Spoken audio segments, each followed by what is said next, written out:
Hey guys, this is Kage and this is my second build showcase of the league. So I wanted to do a build that did not consist of trigger spells or spark, because spark cast on crit is annoying. It is everywhere, almost every build uses it because it's so good and because triggers are so good in PoE too. But I wanted to do something different. This is going to be the disclaimer. This is not better than Cast on Crit Spark. Cast on Crit Spark is better. This build would be 10 times better with Cast on Crit Comet. The thing is, I don't want to use that. So, if you're looking for a meta build, this is not what this is. This is a fun build that I want to try.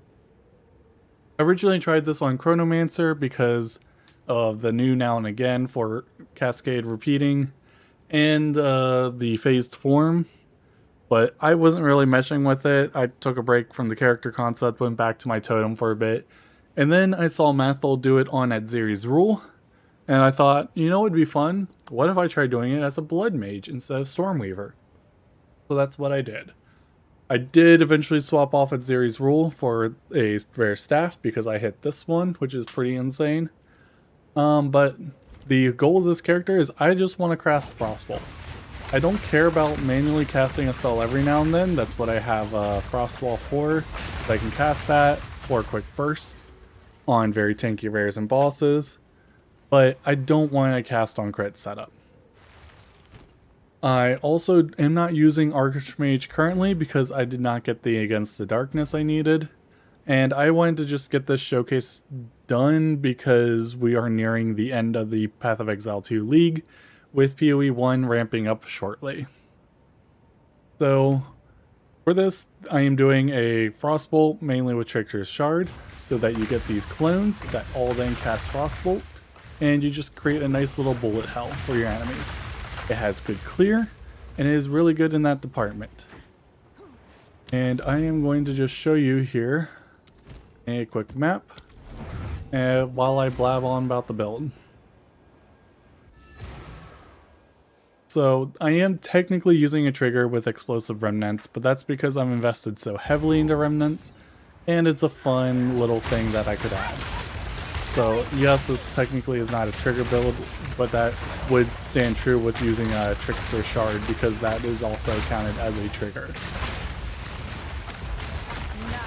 But you'll see here, like, I am just tap casting Frostbolt as I walk because you don't lose as much movement speed if you tap cast. You're not casting at full speed, but I don't need the full speed of Frostbolts to be able to clear. I then have Frostwall that I can do, and I guess I should explain on how I can just kind of get away with the Frostbolts a bit more. It's more than just the Snake Pit, because that doesn't help when like the rares don't necessarily die right away. And because we have so many projectiles, I am trying out the Eventide Petals. And this actually does a lot more than you think. This pretty much doubled your single target damage when you're just casting, or more than double your single target when just casting Frostbolt. And what that does is when you crit, you gain petals. When you gain 10 petals, you get to spawn a bunch of ice crystals around your target. And this is really nice because it, for one, applies blind. I get a source of automated blind. I can use blindside then on all my links. This gives me 15% more crit chance and 15% more crit damage. The other thing that this is doing is it provides a target for my Frostbolts to fork off of. So when you have a single target, you're not just doing nothing with Frostbolt. It actually gets to fork and shotgun on single targets now. So I am really enjoying that part. I was almost not sold on it until I found that the Rune Master version can rune forge into a +2 all gold skill. The only downside is it's not an attack or spell, so it gets virtually no damage scaling. if it got some damage scaling, I would definitely recommend this. But because it gets nothing, it's not as great. But it's the source of automation that I can do. And then I also have exposure on it right now just because I'm playing around with what else I can do. I really wish Verglis worked on the spell that just was a global buff and you supported the skill that creates the ice crystal. If I am actually misunderstanding it, let me know, because that would be great to just stack some life on these crystals and then get free damage as extra cold for all my skills. But it's just not worth the link, because I think the most I can get is maybe 20% damage as extra. Which isn't great, but if I could get it globally, that would be nice. I would do other things like Ice Bite, but the problem is you don't get enough freeze from it because it doesn't do much damage. I think mine tooltip, which I'll check in a minute, only does like 900 damage. And you can see here, this is just me holding down Frostbolt for a single target. You'll see the crystal spawn, and that's where you usually get good burst of chunk. I normally cast the frost walls on single target, but I wanted to just do that showcase quick. Now, the next thing here I'm going to do is the spider boss again. Just because I did it for my other build, I want to do it for this. The main problem you'll see is this build does not have as much passive recovery as my totem build. My totem build relied on percent mind over matter to cap to 100. This uses the mind over matter keystone to cap to 100. The problem with that is you lose half of your mana regen. So you can see I'm currently at 300. I could be at 600. But without doing the mind over matter keystone, it requires a lot more gear. It's harder to use unique rings and amulet because that's like half of your sources right there. But with Remnant Sustain, you can sustain Mind Over Matter Keystone quite well, and I'm gonna actually look at doing that more. But I will just kind of take a few hits from this boss just to see, like, the max hits and stuff are pretty fine. The recovery, though, is not. So the rotation for this is mostly for a boss, Elemental Weakness, Frost Bomb, Frost Wall, into just casting some Frostbolt. It applies a bunch of exposure. It applies a good burst of damage with Frost Wall. I might put Ice Blade into Frost Wall because it does freeze quite consistently, and kind of put that in more of a support role than a damage role that it's currently in.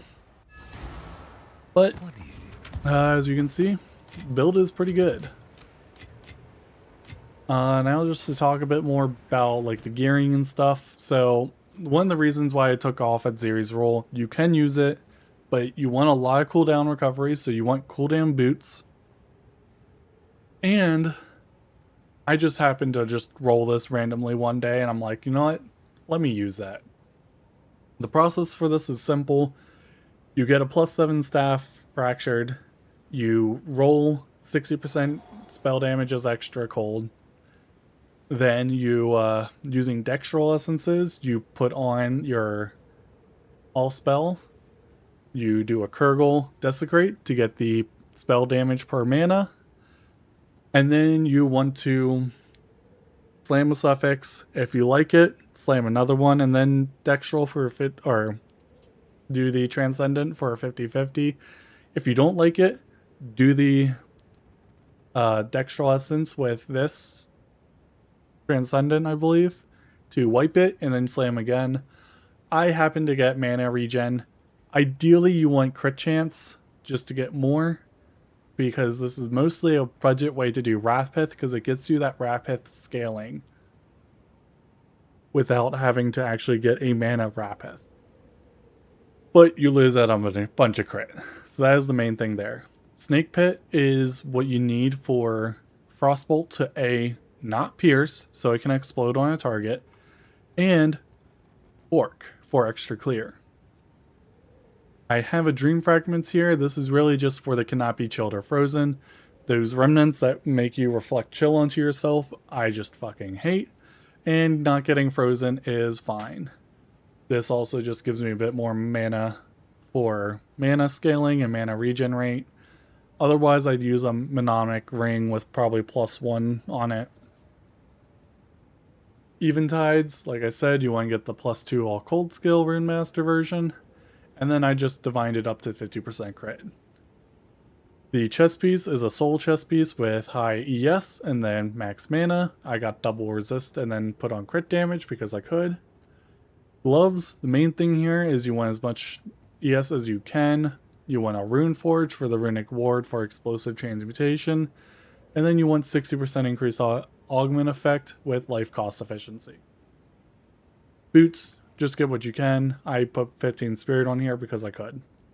Helm, you want the 15% increased cost efficiency. I dropped it into a second socket, and I wish I could Raven Touch anoint this, but you can't anoint corrupted items, so I didn't bother with that. But this is just, again, going for a high ES. Resist and in is good. I threw this on because I could. It replaced life regen. And then the Mage Blood, I have double Quicksilver, Bismuth Silver. This is a really nice, just all-around Mage Blood because it gives you move speed, resist, and skill speed. And that's the gear I have equipped for the passive tree. You want to go for Blood Transfusion because this cuts down on your mana cost and lets you utilize both pools, which is really nice with Remnants. I get Sacrificial Blood on weapon set 1 because I can. And because weapon set 2 does not need the increased spell damage. You're grabbing the Mind Over Matter Keystone. That's the only... I'm also going Eldritch Battery. I'm not doing Archmage. This is just, I wanted to test a defensive setup on mana, and it works out great. You're not losing a bunch of damage. And honestly, I would take 3k mana over 8k ES, personally. Mana can regen a lot quicker compared to ES, where you don't get the regen. You get mana remnants, where ES had that and then got removed in, what, 0.3, I think? So overall, I enjoy the defensive setup of mana more. Now for jewels, I am using a 3-socket voices because I got one. You do not need this. This is just giving me a lot more crit damage. The jewels I mostly go for are like crit damage, life on kill, crit damage, crit chance, or crit damage, cast speed. I just got what I had and then slammed on them. I have this Heart of the Well, which is really just crit chance, crit bonus, all max res, extra chaos, reduced slowing potency. And then from nothing, Conduit. I just happened to get this, where you can get more remnants, you can get some mana cost efficiency, brain freeze, mental felicity.